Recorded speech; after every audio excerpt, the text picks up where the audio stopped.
Hi, Andrea. Hi. Thanks for coming in today. Tell me a little bit about yourself.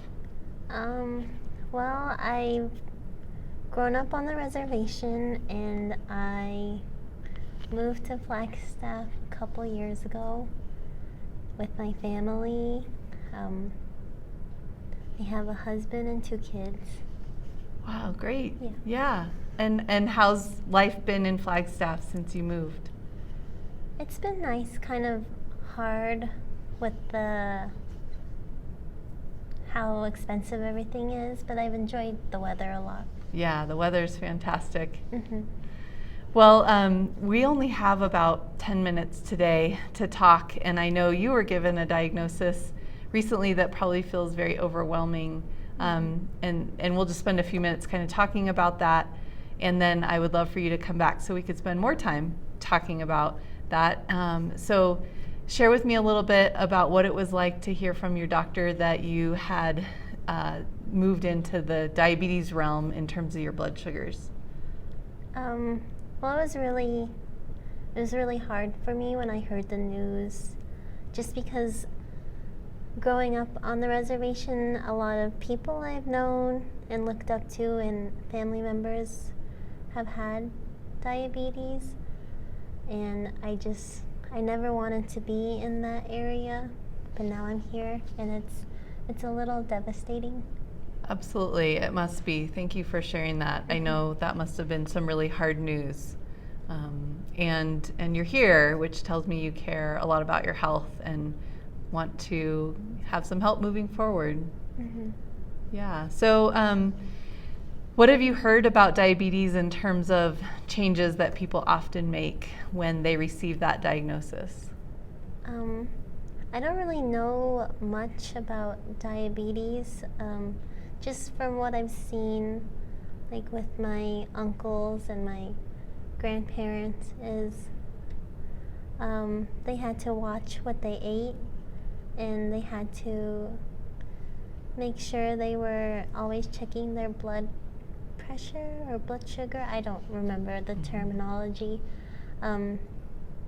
For my uncle, who had a more severe case, he had to get a leg amputation, and so that was hard for him and hard for the family because he struggled with trying to be able to walk again with the prosthetic leg. Yeah, it's hard to watch the people that you care about struggle. Mm-hmm. Yeah. Okay. Yeah. Thanks for sharing that with me. And right, the blood sugar piece being a piece that you've heard is important to control in all of this. And if it's okay with you, I wonder if I could share some different changes people often make in order to sort of avoid the complications of diabetes like your uncle experienced. Would that be helpful to receive sort of a list of ideas? Yeah, that would be helpful. Okay, good. And then from that list, if there's any topic that you'd like to start talking about today, we could do that. Okay. So 3 changes come to mind when I think of how to control blood sugars that seem to make a difference for previous clients. One change is increasing physical activity. Another change is adding more fruits and vegetables. And a third change would be looking at how the consistency or how frequently you eat throughout the day and seeing if it would be helpful just to be, take instead of large meals, taking those and spreading them out into smaller meals throughout the day. Those are 3 things that have helped other clients control their blood sugars. Any of those jump out at you as topics that you'd be up for talking about with me today? Mm-hmm. They all sound very interesting. I think for me, I would like to do more physical activity. Mm-hmm. Okay. So physical activity sounds like an area that you feel comfortable starting with. Yeah. Great. So when it comes to physical activity, what other benefits can you think of that, besides helping you control your blood sugar, what else might being more physically active do for you that matters to you? For me, I think it would be just being able to relieve stress, and then I feel like it would give me more energy, and I would love to be able to hang out with my children outside. They enjoy being outdoors and playing sports, and I would like to join them in that and have fun with them. Yeah, so it seems like a good quality time to spend with your family is being active, and you know that if you start being more active, you'd have the energy and less stress and have that quality time with them. Those are some great reasons. Any other reasons that jump out at you? I would like to be able to live a longer life. For my family members who've had diabetes, their lifespan kind of, I felt like it was shorter than other family members who didn't have diabetes. Yeah, your health is important to you, and you want to live a long time with those amazing children that you care so much about. Yeah, great. Those are some great reasons. As you think about sort of how you might start being more physically active, if you were to make a change in this area, what sort of change might you make? I think that I would like to walk around outside more when I get off of work. We have a nice trail that I see a lot of people walking on, but I never go outside. Okay, so squeezing in some walking time and enjoying the amazing weather we have here in Flagstaff sounds like a great first step. Do you feel ready to to set a small goal in that area? I think after seeing the doctor and kind of getting that wake-up call, I feel like I can make that first step to start going outside. Yeah, great. Yeah, you look at kind of what your relatives have gone through who have had diabetes, and you're not wanting to follow in their footsteps. You really care about your health, your longevity. You want to have more energy and feel less stressed and spend some time outside with your children. Those all are important reasons for making this change, and that's gotten you to a place where you're ready to take a first step. Wonderful. So what seems doable as far as getting started? How many days a week, or how many minutes might you do it, and when might you do it while you're at work, or you said after work? I think that I would like to do it during the weekdays, after work, and maybe for an hour. Okay. I think that would be good. Okay.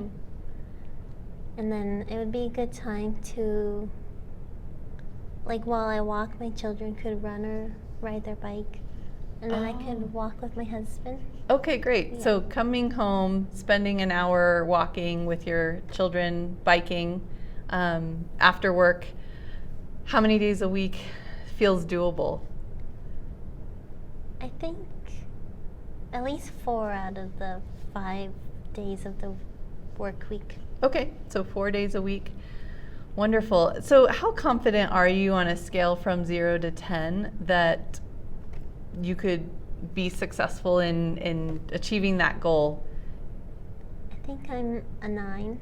Oh, very confident. Yeah. Yeah, fantastic. So you're feeling pretty confident. Any barriers that might get in the way of you following through with this goal that you've created?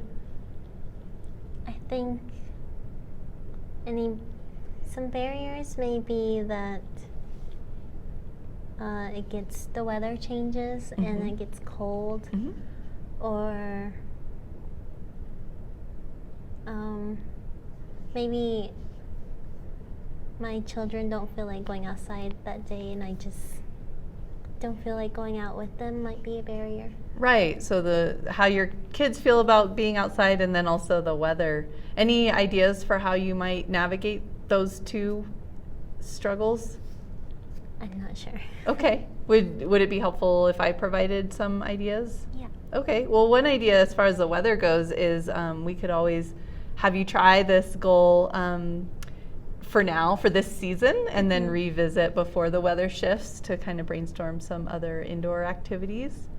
Another idea is to maybe cut your goal down a little bit to start with 2 days a week. The last thing I want to do is discourage you, but then if you do more than 2 days a week, you certainly can, but maybe 2 days a week considers your children's preferences so that some days they may want to do that and some days they won't. And then we could talk about next time some other ways to be active on the days that they're not necessarily wanting to join you. What do you think about that? I like both of those ideas. Okay. It would be nice to talk about this when the weather changes again, so I have more creativity in what could go on in the colder seasons. And then I think that the goal would help me, just in case my children don't feel like going outside. At least I can do 2 days out of the week. Yeah, and feel successful about that. So if we shifted your goal a little bit to 2 days a week being outside with your children, how confident are you with that just in this season of nice weather? I think with 2 days, I feel like I'd be at a 10. Oh, okay, fantastic. So just a small change really can make a difference with your confidence. Great. Well, thanks for coming in today, Andria. How do you feel about the goal that you've set and where we're headed? I feel very confident. I look forward to actually going outside with my children. And it's only 2 days a week, and I can try for more than 2 days if I wanted to. And so I feel very excited for this. Great, great. Well, you cared about your health and you're doing what you need to do to take that first step, and I just want to honor you for that. And I look forward to hearing how it goes.